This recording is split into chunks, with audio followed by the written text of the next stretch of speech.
All right, we're live. So today I have Olajide Omotayo. Yeah, that's right.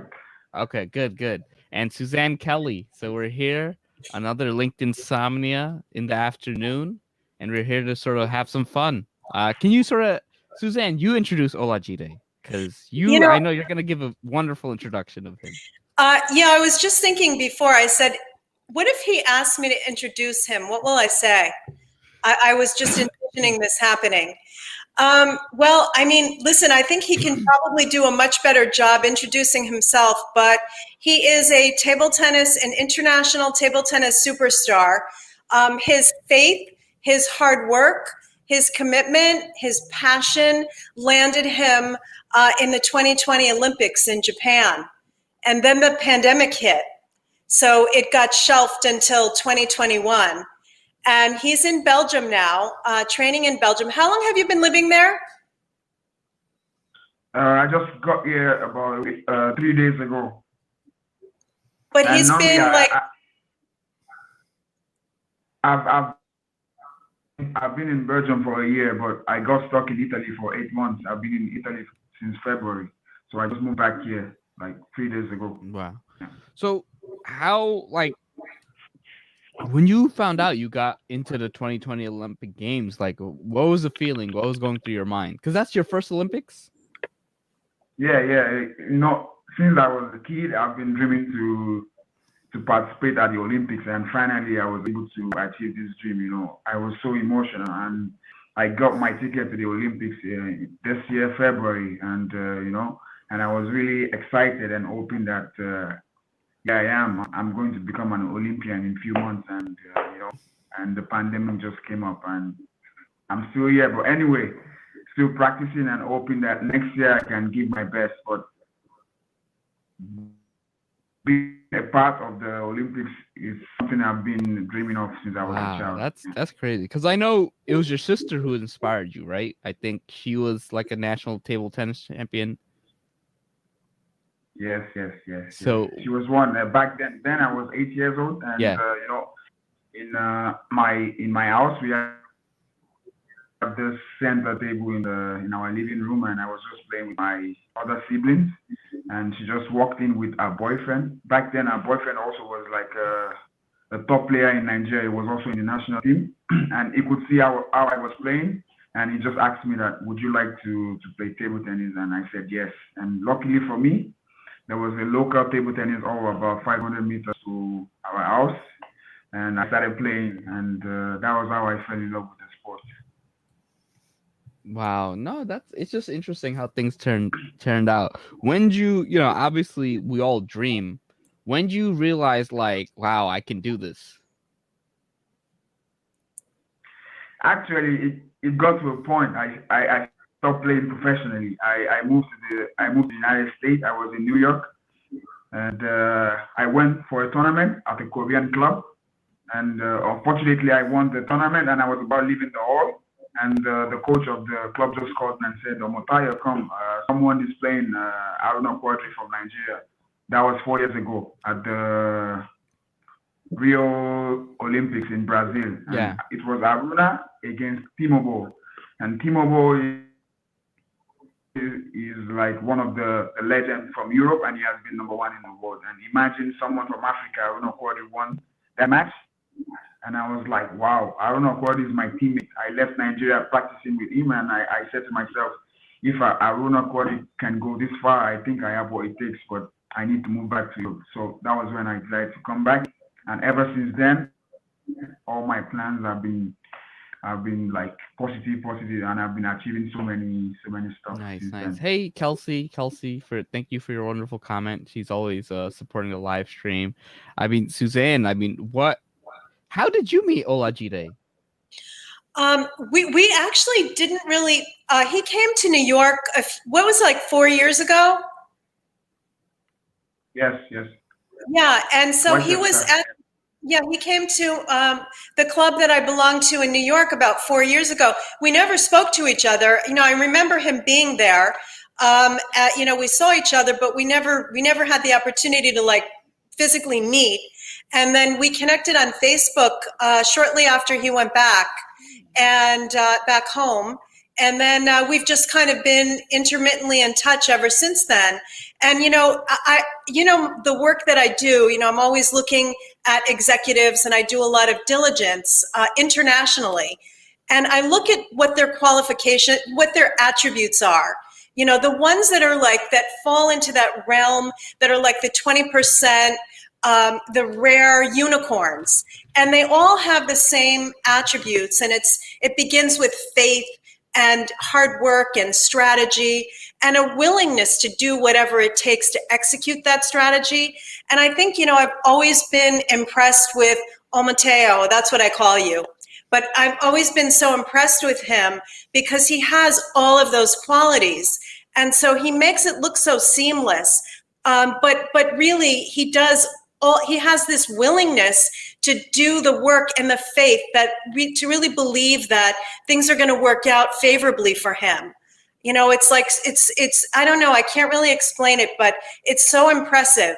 And so I've always been in awe of him. And then I've just been following his success. And Quadri Aruna is also, where does he rank in the world now? He's currently ranked number 18 in the world. 18. Wow.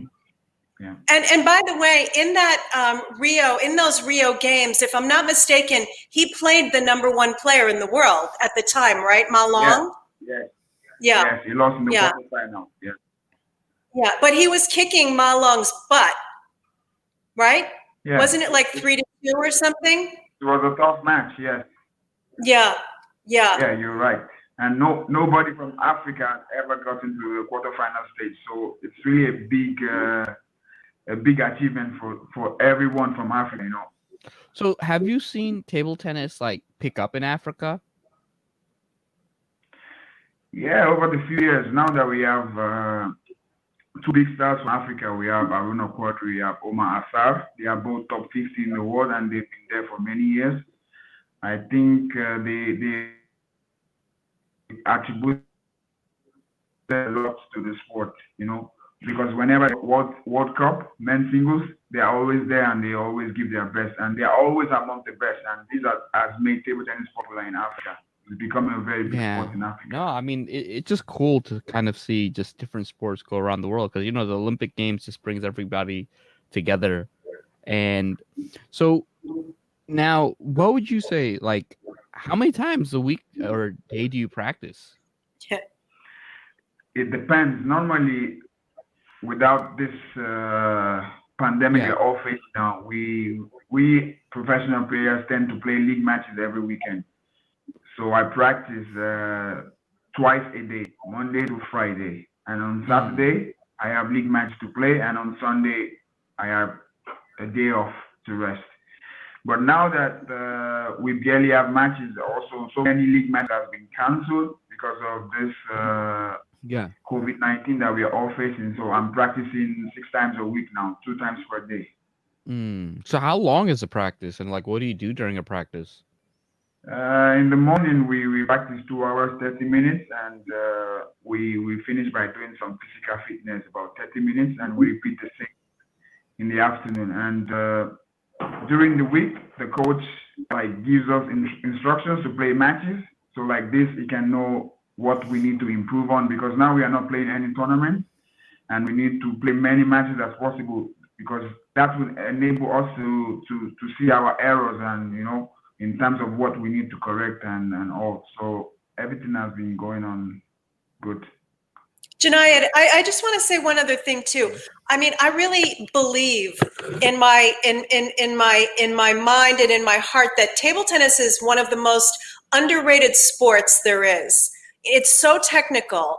And when you look at what it really takes for a top player like Omotayo to achieve the results he's achieved, doing what he has to do to be successful, it's almost incomprehensible, because it's really, there's so much involved and it's so extraordinarily technical. It just blows my mind. Yeah, I find that really anything, right, when you really get into it, you have to, because you're trying to maximize, right? You're trying to get the best swing, use the least amount of energy, you're trying to get the points, and you're trying to do it against people who are trying to do the same, right? So people I Yeah. can only imagine how technical it gets. Now, you obviously you've had your ups and downs. Was there ever a time that you were like gonna think of doing something else? Yes, that was the time I went to the United States, Yeah, and yeah, that was when I stopped playing professionally for about 8 months. yeah, Till this story that I told you earlier on about Aaron Okwori getting to the quarterfinal, and I went to Nigeria, and they organized like a national trials for all the Nigerian players yeah. to select the team that will represent Nigeria at the All African Games. That was 8 years ago. So I went to Nigeria, and they had to pick 6 players, and the board committee of the Nigerian Table Tennis Federation had to pick Aruna Quadri and Segun Toriola. I don't know if Segun Toriola sounds familiar. He has been to the Olympics 7 times. He's from Nigeria, and they were being picked automatically. So we all have to play, and they have to pick 3 players out of, let's say, maybe 40 players across Nigeria. So I went there, and I was almost the first, and I lost my position because I played my last match and I was leading 2-0-7-1 with a player from another state, from another region. So this match cost me a lot, and I lost my ticket to be part of the team. And also, I had to move back to Europe, and my club in Europe called me and said, Omotayo, we are so sorry.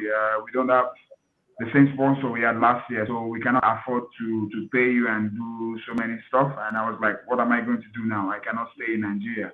Like, now I'm really playing good. It's time for me to like push myself forward. And I was like, it's better for me to go to the US because I have my mom and my sister lives there in New York, and I said it's better to go there and let's see if I can go to college and start a new life, because staying in Nigeria for another year is like losing a lot of time, which I'm not ready to do that. So that was when I moved to the United States. So that was when, like, one of my breaking point, and one of, let me just say, anyway, something happens for a reason, because that same tournament that I didn't qualify for, I was picked automatically last year, and I went there and I won the trophy, which is the All African Game, which I won last year. In the finals, I won against Aruna Quadri. And also, 2 weeks before this tournament, I also won against Omar Assar, which is the second biggest player in Africa. So let's just say things happen for a reason, but I'm just happy and grateful to God that I prepared for what God was bringing in, like was what God has planned for me. I was really prepared for it, because that was the only way I could achieve what I have achieved so far. So I'm really happy for everything that has happened so far. That's an incredible story.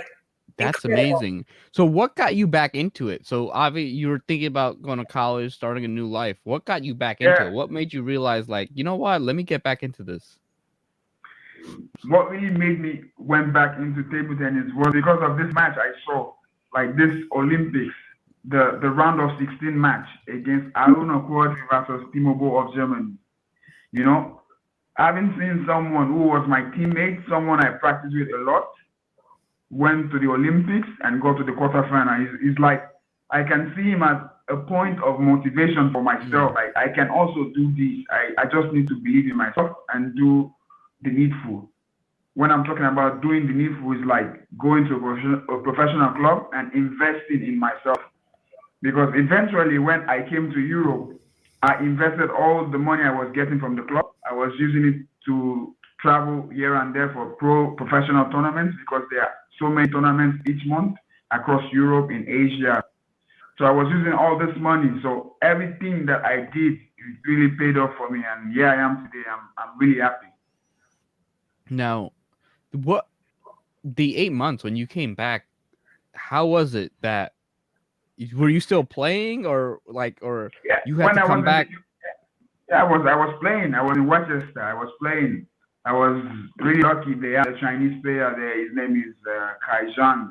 So I was his sparring partner. We were practicing together. I was playing in Rochester. My best result was I lost in the finals, and that was the last tournament I played in the US. And Rochester table tennis tournament is one of the biggest in the US. I lost in the final against a chopper. It's a Chinese name. I've forgotten his name now, but I'm sure Suzanne might know his name. It's a chopper. It's not. It's a little bit taller than me. Yeah. I have to think of it. Yeah. So I mean, I gotta ask you. So when you were gonna go to college, what was your plan? What was this alternate plan that never happened? when I was like, okay, like I'm a good player, and I see myself like engaging. Like I want to become a coach. Okay, so I will go to school to study something pertaining like sport management or physical education, sport like this. You understand? Yeah. Something that has to do with sport. I wasn't thinking of going to the university or going to college and say I want to study law or I want to study economics. I still want to be around sport because it's something that I've been doing since I was a kid, you know. So it's part of me already and it gives me joy. Whenever I'm inside the playing hall, I'm always happy. Like everything that has been up. If I have any bad mood outside, once I step inside, you know, I have this happiness and joy inside of me. All right. Suzanne, what do you have? I know you have some questions. I mean, listen, I've pretty much been following his progress. What is your ranking in the world now? I'm currently ranked number 92. Wow. But my best ranking is 85. That was But- January. But it's really amazing that you beat Asar and you beat Aruna. I mean, and they're ranked like among the top in the world, and that's pretty amazing. Yeah, I'm really happy about that, and I'm happy I did one in Lagos, Nigeria, where I was born. You know, I defeated Omar Asar in my own soil, on my own soil rather. So I was Right. really happy, and you know, I've been playing so many tournaments. You know, as an athlete, we tend to have ups and downs, but I can say last year is the best year of my life so far because last year was when I could see that I am among the best in Africa. Like I am an important player in Africa, and this really means a lot. And now I really want to give more. Like I want to become better and better because I know now so many people are expecting much from me. You know, I tell you, he's really a testament, Junaid, to, you know, what it takes to achieve success. You know, all of the qualities that it takes and everything that goes into it. And he has just this incredible faith and this incredible willingness to just keep going and to look at adversity, you know, as an opportunity. And I think that's really a lesson because things oftentimes don't happen to us. They happen for us. We just maybe don't realize it at the time. And so I think, you know, you're such an inspiration, Omotayo, to so many out there who have dreams but really don't understand all the different variables that go into bringing that dream to realization. Thank you so much. And that's what impresses me so much about him. And you know, here's the thing, he needs our help right now, because this pandemic has really sidetracked him. He was all set for the Olympics. And now, well, of course, the pandemic has derailed the world. You know, we're all in the same boat at the same time. And so he really needs, he's put together a GoFundMe, which I believe you saw that, Junaid. Yeah, I just put it in the chat. Yeah, and he really needs help with getting his physical training and coaching. And tell us a little bit more about that, Omotayo, so that we understand, you know, so everybody understands what it is that you need to achieve, and to keep you at the top of your game so that you're all set to go for 2021 Olympics. First and foremost is to have a personal coach, and also have a physical fitness coach, and also have the fun to go for more section with the physio, because when we athletes tend to practice a lot, we need to go to the physio, let's say once per week, and this is really a little bit expensive, and also to have a personal coach. And this is the main reason why I created this GoFund page. And by God's grace, the ITTF will also start creating more tournaments very soon, and also I would need this fund to attend some tournaments to get me prepared for the Olympics. And the tournaments are all over the place. They're not necessarily in his location. He has to travel. He has, to fly to the tournaments and pay for the housing and all of that. So it's not a cheap proposition. Yeah. So I put the GoFundMe link. Any help would be appreciated. Yeah, no, I mean, I'll definitely put some money in. Always like helping people sort of achieve their dreams, and then I could say, hey, I helped them a Thank you little. very much. And by the way, the brand Jiwo has chosen him. Tell him a little bit about that. He's wearing their clothing right now. Actually, when I decided to come back to Europe, I was able to be a part of this Gewo family. Aaron Okwadi was the one who made it possible, and I signed a 4-year deal, which will expire next year, June. I get free equipment from them, and they also pay for 2 tournaments per year, like 2 really top tournaments. They pay, and also they give me free equipment. So I always play with Gewo. So I will advise everyone who's out there who loves playing table tennis, Gewo is the right brand to use. Yeah. No, I gotta pick up some Gewo apparel. Do you play ping pong? No, I don't. Unfortunately, I don't. You I can mean, I watch Suzanne play. My dad plays a little. He goes to some little club and stuff. You should try. Yeah, no, I mean, I will try. You're invited. You're invited to come to my place. You can bring your partners with you, and I'll throw you guys a few balls. Okay. Yeah. No. I would love to. No. It looks cool, and it's You know what? Maybe I don't know. Maybe I'll get a table in my friend's basement. I don't know. Who knows? We'll see. I was going through a really, really difficult transition in my life about 4 years ago, and I always wanted to play, but I never played. I can't explain it. I always had like this intrinsic desire to play table tennis, and I never had anyone to play with, and I never knew where I would go to play. And then one day I just woke up on a Saturday morning, and I was just sitting there thinking like, wow, my life is going to change so much. And I know that I have so many obstacles ahead of me. I'm just going to find a club right now. So I Googled and I found Westchester, and I just showed up. I had zero skills. I didn't even know how to hold the racket. I knew zero. But I knew that once I walked in there, like every single one of my problems was like checked at the door. Like everything was gone. I was just so happy to be there. And then I kept showing up and showing up and showing up. Of course, nobody wanted to play with me because I was so bad, but I just kept going.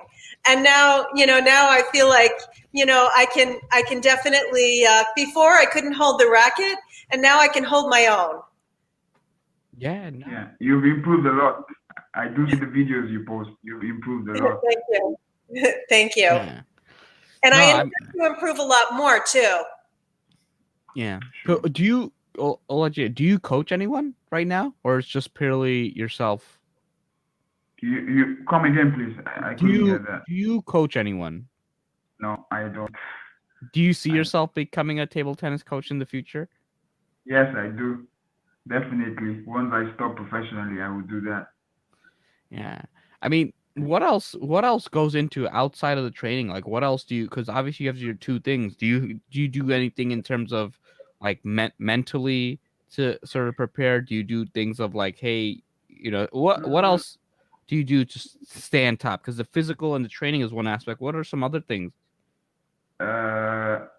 Normally all athletes should have a mental coach, But I'm from Nigeria. My country doesn't really, I'm sorry to say, but I'm from Nigeria, and they cannot even afford to send me to a tournament. So I can't really, I don't even think I've ever had one, and I will ever even have any mental coach. But I think a mental coach is also important to be a top player, because when it gets hard, when you're playing tournaments, for example, two players are playing together. They both have the skills, they both have the physique, the endurance, everything. But the mental strength will get to show when it gets to the difficult part of the game. So I think a mental coach is really, really important.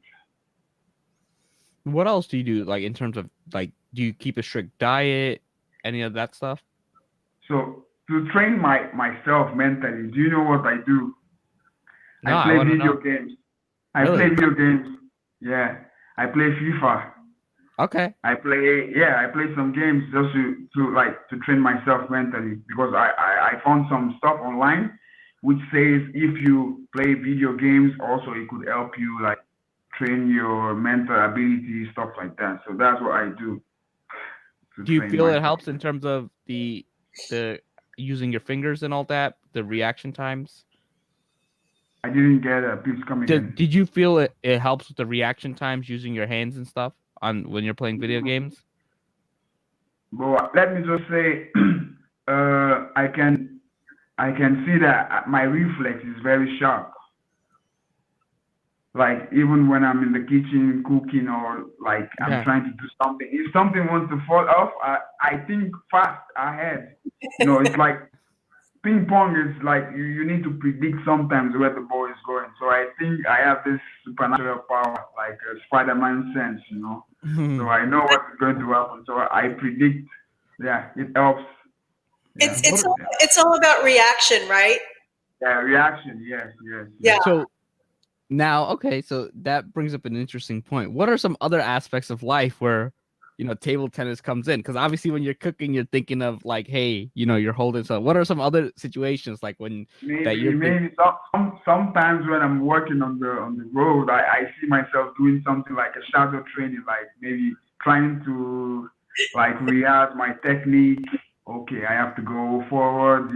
Sometimes I find myself just like the way boxers do, like you can see them sometimes like like this. Also I find myself sometimes trying to like, okay, push short, play backhand, top spin, forehand, top spin. Sometimes I find myself doing this, and most times my friend, oh, what are you doing? You're not in the hall. Like, come on. Yeah, something like this happens a lot. Table tennis and boxing have a lot of parallels. There's so much. I mean, table tennis really begins with footwork.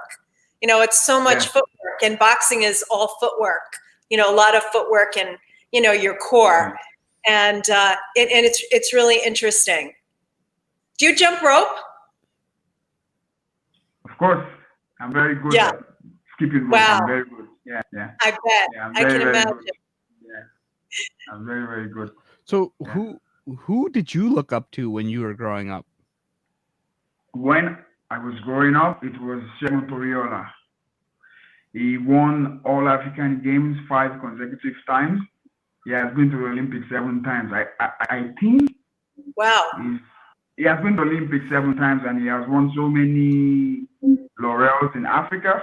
But when it got to a stage, Aruna Quadri came up, and Aruna Quadri, like, he set some records that Segun Toriola never had, and which was he got to the quarterfinal of the Olympics, and so many like that. And also, let me just say Segun Toriola at the beginning, and later on it was Aruna Quadri, because I became teammates with Aruna Quadri and we went to many tournaments together. So I do see him play so good with top players. He has won with Timo Boll, Mizutani, so many top players. He has won with so many Chinese players and also Europeans. So I would say Segun Toriola and Aruna Quadri. What do you think Aruna has that you don't have? Aruna has a very fast footwork, and his forehand stroke is very strong. My game is more of a balanced game. Like because I moved to the Europe when I was very young, so I play a little bit like the Europeans. I play backhand and forehand. Most people from Africa don't play backhand top spin or backhand flip or the way I serve. So Aruna has a better forehand and he moves very faster than me. And he told me the secret, but it's really difficult to do this. He runs about maybe 2 hours, 5 times a week. 2 hours. Wow. He runs. Really? Wow. Yes. I was going to ask you if you do any sprinting or anything. Yeah, I do it when, for example, like now that I don't have any matches, I run twice. Saturday and Sunday is for running. I run twice because during the weekdays my body needs to be fresh for the practice because I always like to go in for practice and put my 100% best. If I cannot put my 100% best, it's like I'm just wasting my time at the gym. So I run twice every week. How much sleep do you typically get? I go to bed around 1 a.m. I wake up 8 o'clock. Let's say 7 hours. Okay, 7 hours. 7 hours, like this. No, that's because for any of you who are just joining, Olajide has a GoFundMe. He's trying to raise some money. Just things have been a little tough during the pandemic, and he wants to raise some money just to for travel expenses and a coach. So if any of you can really donate that, that would be amazing. So I have the link in the LinkedIn Live. Olympics. Yeah, prepare for the Olympics. So that it's gonna be cool just kind of seeing where you end up, how things end up working out. Thank you so much. Yeah, I mean, Suzanne, what do you want to ask? Oh gosh, what do I want to ask? I want to know when you're going to start playing table tennis, Janayat. That's what I want to know. Because now you have a direct link to like this amazing coach. Yeah, I mean, look, I'm gonna play. I don't know when, because obviously the pandemic is just throws everybody's plan. But no, I will definitely visit you in the club one of these days. I was going to ask if you, in terms of like your physical training. So I know that you run, but what about like weightlifting and things like that you do outside? Yeah. We always do something like interval training. Like we go in the gym and there are so many steps we have to go through, lift weighting and so many stuff inside the gym that we always do. Like not so much, but little bit of everything. Not so much because table tennis we need to be flexible. You understand? It's really important, but yeah, so we don't really tend to lift a lot of weight, but we do everything a little bit. Right. And do they advise you, like, are you careful about what you eat? Actually, because I know that I work out a lot, I eat when I'm hungry, but I don't have a diet plan. I just eat. I know I will burn it out when I go to the hall the next day, so I eat. I want you to watch that documentary, The Game Changers. It's really fascinating, and it's about Olympians and their nutrition. It's unbelievable. I'll tell you more about it, another time, but you have to watch that. It's amazing. I mean, the strongest man in the world eats a plant-based diet. And so many people think that you have to have like steak and animal products in order to get protein. But it's really fascinating how that's just not the case, and they prove it in this documentary. Okay. I will do that. Then I will give you feedback about it. Yeah. Really interesting. So I guess I don't have any other questions. Yeah, no, I mean, what are your future plans after? You're like, how far do you think ahead? Are you thinking about in terms of the next Olympic Games, or are you thinking about like 5 years, 10 years? Like what? How do you think? Like now, I am 25, and this will be my first Olympics. I think I can still go to about 4 more Olympics. I think four is possible. Because in my national team, we have Segun Toriola, we have Aruna Quadri, we have Bodi Abiodun, and me, fixed. And Segun Toriola is going to retire next year.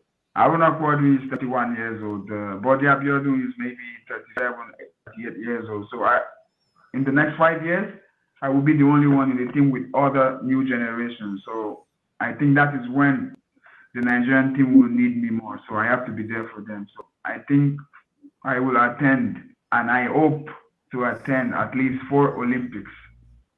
What age do you kind of see? Because that it just like eventually the body, one thing about Olympians is your body just eventually, you're dealing with younger people in their prime. So what age do you see a lot of people, not you specifically, sort of start losing their edge, not necessarily because of technique, but just due to they can't move as fast? So you think like 35 is when people start to decline?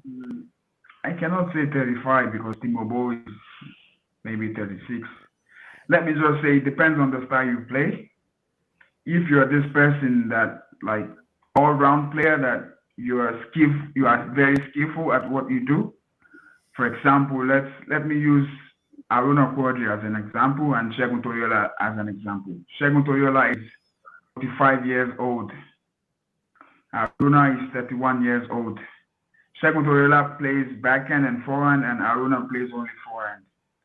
So if I will like give my comment about who is going to last longer, it will be Segun Toyola because Segun Toyola plays backhand and forehand. So if you play a backhand topspin a lot and a forehand topspin, it reduces the time where you have to pivot, turn around and play forehand all the table. It means you will last longer in the sport than someone who plays with only forehand strokes. Someone who plays only forehand strokes will have a lot of movement to do each matches and might get injured really, really fast. I don't really know if you're getting what I'm saying, but yeah, no, I get it.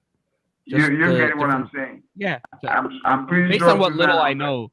But yeah, I'm no, sure Suzanne understands what I'm saying. It makes sense. Let's use tennis for as an example. Like you are a tennis player, I'm a tennis player.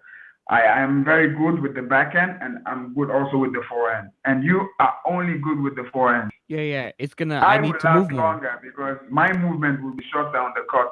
And so I'm that kind of player. I play both backhand and forehand. So I see myself playing to that old age, same as Segun Toyola, 45, 46.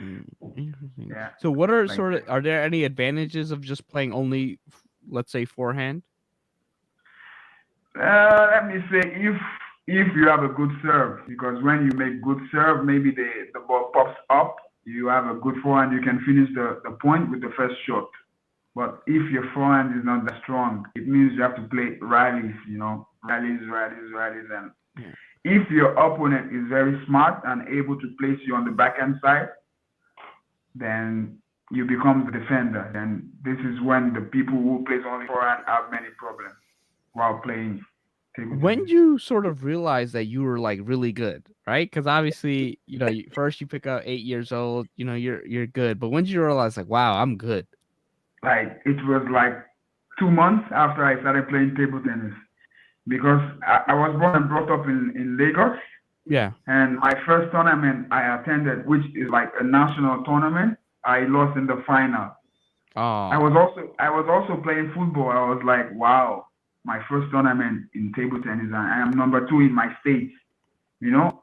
I was like, wow. I was on the TV and so many journalists were coming, can we interview you like this? I was like, wow, my first tournament. And so, how old were you? Yeah. That was when I was 9. Wow. I started late. When I was 8 and 9, I was like on the 12th category of my region. And like this, I moved higher and higher. And my first international tournament was 2008. That was all African tournament, and I went there and I won. I was able to win the silver medal in the team event. So ever since then, I've been like always there and winning stuff in Africa till I was able to move to Europe. Tell us about your parents. I know that your parents did a great job really instilling values in you and giving you tremendous work ethic. Tell us a little bit about your parents. Actually, my parents were being supportive right from the day I told them that I would like to play. But it got to a stage, I had to go to college in Nigeria, and I told my dad that, can I have like a 2-year, like I want to like, after finishing the high school, I was like talking to my dad that I would like to really play table tennis. Please, can you allow me to like wait for 2 years before I can pursue like going to the college and we call it university in Nigeria, university. So he said, you know what? I'm just going to give you one advice. if you know you want to do this sport, you have to give your 100%. Because these 2 years that you are telling me now, you cannot gain it back if you don't use it properly. So I think that advice always push me and like keep me going and keep me like, you should know what you're doing when you're going inside the hall. Make sure that you're going there to do what you're meant to do, not going there to like make friends, like do all sort of bad stuff. So I was like, okay, Dad, I will go there and I will make you proud. And ever since then, he has been supporting me. My mom always there, like, packing my food, like, making everything easy for me. And in my family, we are 6, and I am the last born of the family. And out of 6, 5 children of my father play table tennis. Wow. Like, it was a table tennis family. Like, everybody loves table tennis, and sports was like welcomed in my family. So I'm just lucky. I don't want to point out any of your siblings, but the one that doesn't play, is there any reason why? Was because she was the eldest. Oh, okay. Yeah. She was the eldest. Yeah. That's Does your then she was already in university then, so she was very old. Oh. Like the gap between her and the remaining 5 was a lot. Does your dad know how to play? What did you say? Does your dad know how to play? Everyone says, when I was in school, I played table tennis. But he told me he played when he was in school, and his racket was inherited by my sister. My sister said this was. But I never saw him play table tennis. I never saw him play. That's funny. I never saw him play table tennis. So now, did any of your other? So one of your sisters was the national champions. Did any of your other siblings sort of move up? And I'm pretty sure that was a big inspiration for you. No, nobody, because Can you hear me? Wait, sorry, you're breaking up. Can you sort of repeat what you said?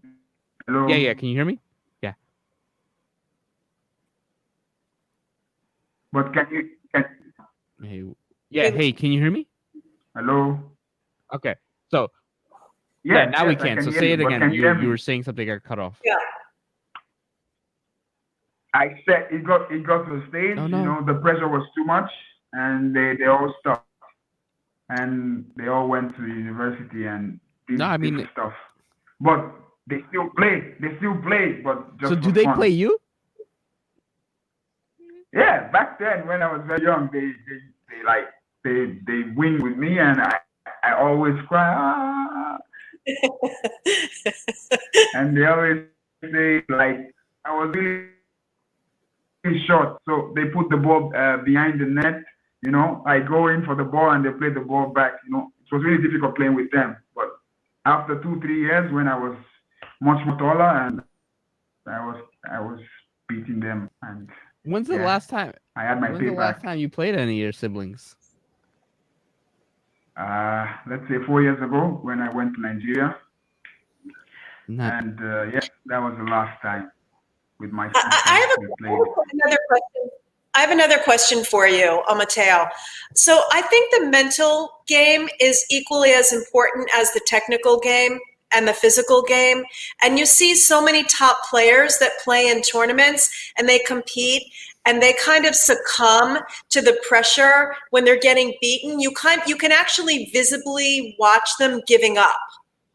I've seen it in top players. And I'm wondering, do you play better under pressure? Do you play better under pressure? It depends on who is in my corner at that moment. If I really have this connection with the person in my corner, whenever I'm in pressure, that is when I will bring out the beast in me. Like I want to bring out the best. But it depends on who is in your corner. If you trust or you have a connectivity with that person. So sometimes when I'm under pressure, I don't get to play like the way I normally play. But sometimes when I'm I'm lucky to have like a coach which I have this connectivity with, which has really happened to me several times. I can remember in Nigeria when I won with Omar Assar, the coach that sat in my corner is the coach who invited me to Europe when I was 18 years old. His name is Luciano Esposito. He's an Italian. We met on Facebook. Wow.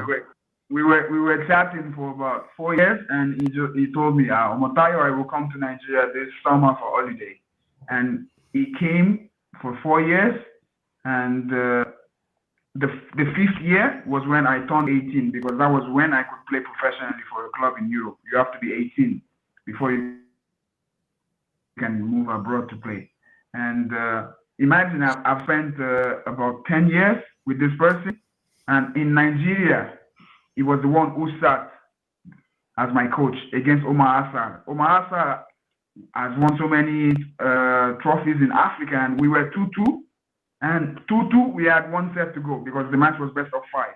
And he just told me, like, Omo, just go on the table and relax yourself and do what you know how to do best. What I know you know how to do best.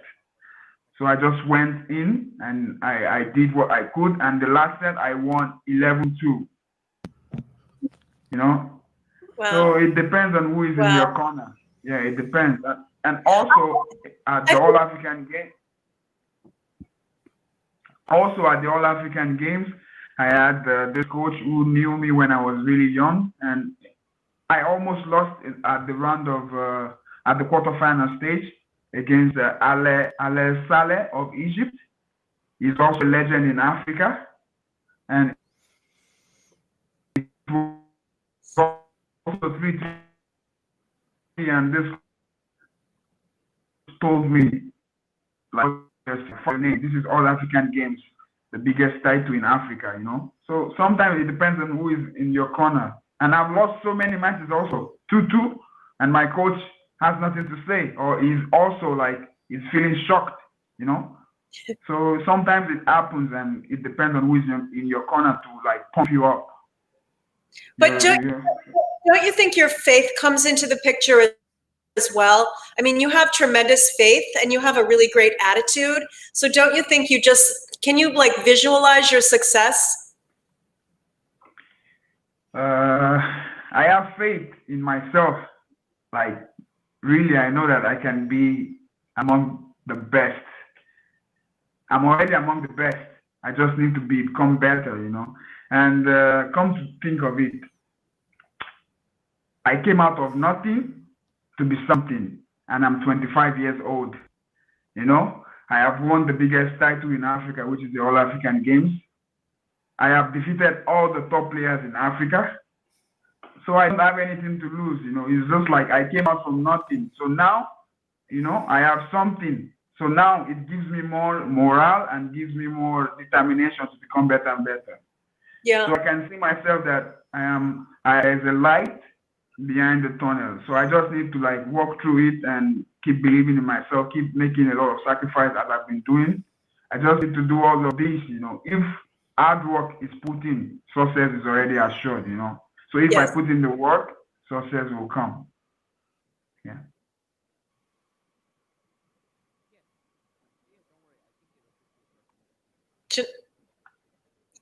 Your speaker just went out, Janayad.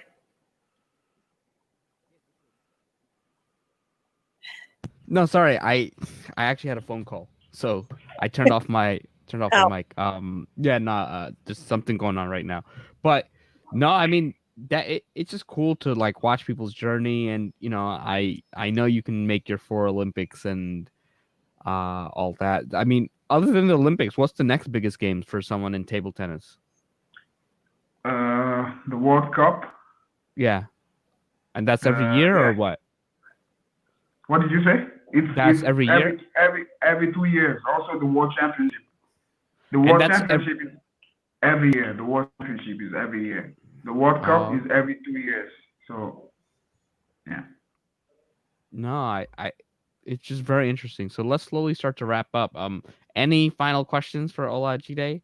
And I dropped the link to the GoFundMe. Any support for Olajide, he would really appreciate it. and it would be cool if LinkedIn could sort of be the one that ends up supporting him. Absolutely. Wouldn't that be great? That would be amazing. Junaid is like a LinkedIn, and what are you, you're an influencer. I don't know. I find influencer a dirty word. I don't know, man. I just feel like, I don't know. You're just like so humble and so authentic and just such a giver. You're such a, you're just like, I don't know. It's so natural for you. So people naturally gravitate toward people like that.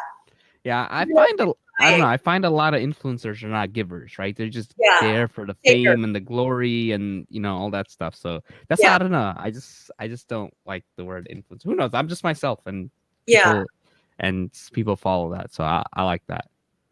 Isn't it great when you can get people to follow you just simply by being yourself?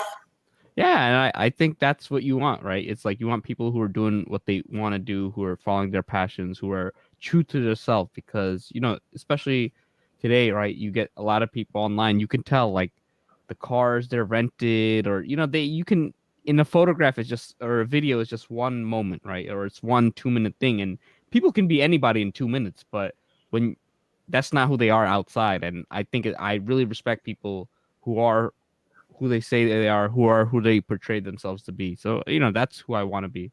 Amen to that. So cool. I mean, Olajide, any final comments from you?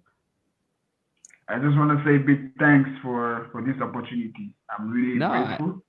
Big thanks to Suzanne, because she's the one who made this possible. She was the one who don't worry, I have a friend, and here we are today. I'm really happy. When she called me, I was like, yes, I'd love to have that. I'd love to hear his story. I'm really happy. It's always looking for interesting people to have as his guest and to interact with, and it's easy for him too. It's easy for us to do this. Yeah, no. So I mean, thank you so much for your time. Definitely we'll do this again, and I'm gonna definitely follow your journey. Thank you so much. Thank you. All right, thank you, LinkedIn Insomnia crew. I really appreciate each and every one of you guys. Thank you for coming by, and then we'll definitely keep in touch, and I'll share updates on his progress, and Suzanne will definitely keep me updated. Oh yeah. Absolutely. Absolutely. Right. Okay. Thank you. All right. Bye-bye. Take care, guys. Bye-bye. Bye-bye. Bye.